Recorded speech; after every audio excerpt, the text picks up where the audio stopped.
Hello, learners. Welcome back to the new journey of 10 phrases to speak fluent English every day. This is the 11th part of the video. My name is Vani Yadav and you're watching me on Ease English. Before going to start the video, I request you all, if you are new in the channel, please subscribe to the channel. And हाँ, please video को पूरा ज़रूर देखिएगा. Let's begin. पहला sentence है ज़्यादा पहले की बात नहीं है, जिसके लिए आप फ्रेज़ यूज़ करोगे not long ago. Not long ago. For example, आप किसी पर्सन को कोई बात बता रहे होते हैं तो सामने वाला इंसान आपसे पूछते हैं ना, अच्छा ये कब की बात है, तो आप बताते हो कि भी जल्दी की है, ज़्यादा पहले की बात नहीं है. तो अगर आपको ये कहना है कि ज़्यादा पहले की बात नहीं है तो आप फ्रेज़ यूज़ करिए नॉट लॉन्ग एगो. अगला सेंटेंस है ये तो बहुत आसान है. इसके लिए आप फ्रेज़ यूज़ करोगे it's a piece of cake. It's a piece of cake. For example, किसी ने आपसे कहा मेरी ड्राइंग बना दो और आपकी ड्राइंग तो बहुत अच्छी है, तब आप कहते हैं ना, okay I will do it because it's a piece of cake for me. अगला सेंटेंस है ये तो मेरे लिए बहुत ही आसान है, जिसके लिए आप फ्रेज़ यूज़ करोगे it's a cakewalk for me. It's a cakewalk for मी. इससे पहले जो हमने इडियम पढ़ी है वो भी है कि it's a piece of cake for me, और यहाँ पे है it's a cakewalk for me. तो आप देखोगे दोनों ही इडियम का मीन सेम होता है कि ये काम बहुत ही आसान है. कोई काम जब बहुत इजी होता है तो उसके लिए आप ये दोनों इडियम यूज़ कर सकते हो. या तो आप बोलिए it's a piece of cake for me, या फिर आप बोलिए it's a cakewalk for me. For example, आपकी मैथ्स बहुत अच्छी है और आपका कोई फ्रेंड है, उसका एक मैथ्स की प्रॉब्लम उससे सॉल्व नहीं हो रही थी, तो वो आपसे हेल्प लेता है. तो आप कहते हैं ना, अरे ये तो बहुत इजी क्वेश्चन है, it's a piece of cake for me. या फिर आप कह सकते हो it's a cakewalk for me. अगला सेंटेंस है हमारा कोई नाराज़गी नहीं है, जिसके लिए आप फ्रेज़ यूज़ करोगे no hard feelings. No hard feelings.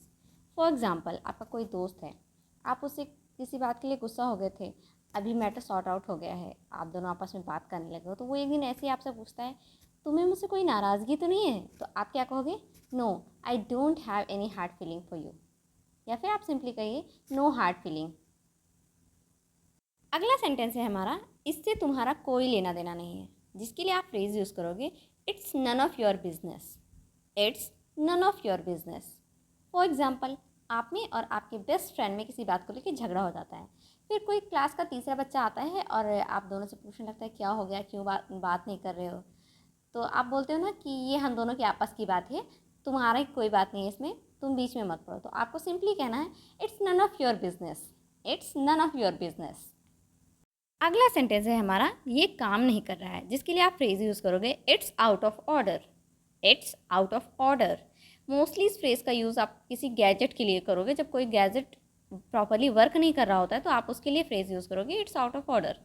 For example, गर्मी का सीज़न है, मान लीजिए आपका फ़ैन ख़राब हो गया घर का, या फिर एसी ख़राब हो गया, तो आप सिंपली कहिए fan is out of order और AC is out of order. Anything which is not working properly you can say it's out of order. Okay. अगला सेंटेंस है हमारा अभी नहीं तो कभी नहीं, जिसके लिए आप फ्रेज़ यूज़ करोगे इट्स नाउ और नेवर. इट्स नाउ और नेवर. मोस्टली लोगों की ये आदत होती है कि वो काम को टालते रहते हैं, कल कर देंगे, परसों कर देंगे. तो ऐसे में ज़्यादातर लोग जो सजेस्ट करते हैं कि काम को तुरंत कर देना चाहिए. अगर आप अभी काम नहीं करोगे तो तुम्हारा काम आगे बढ़ता जाएगा, कभी होगा नहीं. सिंपली लोग कहते हैं अभी नहीं तो कभी नहीं, जिसके लिए आप इंग्लिश में फ्रेज़ यूज़ करोगे इट्स नाउ और नेवर. इट्स नाउ और नेवर.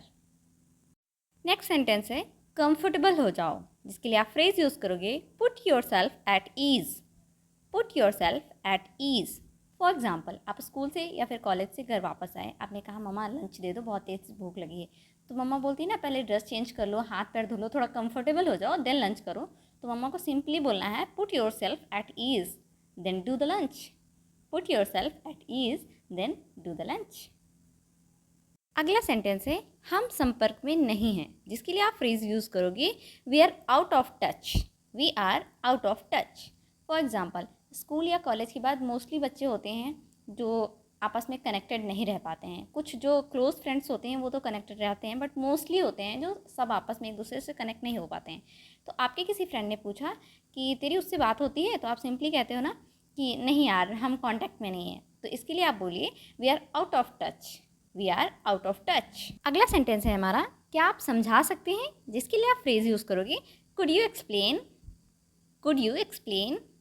फॉर एग्ज़ाम्पल, आपका क्लास का कोई प्रोजेक्ट दिया गया है, आपको नहीं समझ में आ रहा है, तो आप अपने टीचर से पूछते हो ना, सर मुझे समझ में नहीं आ रहा है, क्या आप मुझे समझा सकते हैं? तो आप उनसे सिंपली कहिए, could you explain it to me? आज के लिए बस इतना ही। आई होप वीडियो आपके लिए बहुत हेल्पफुल रही होगी, आपने बहुत कुछ सीखा होगा उस वीडियो से। और अगर आपको वीडियो अच्छी लग रही है तो प्लीज़ वीडियो को लाइक करें, ज़्यादा से ज़्यादा शेयर करें, और चैनल पे नए हैं तो चैनल को सब्सक्राइब करना बिल्कुल भी ना भूलें। Thanks for watching. I hope that you like the video, and if you like the video, please press the like button, share the video, and don't forget to subscribe to the channel.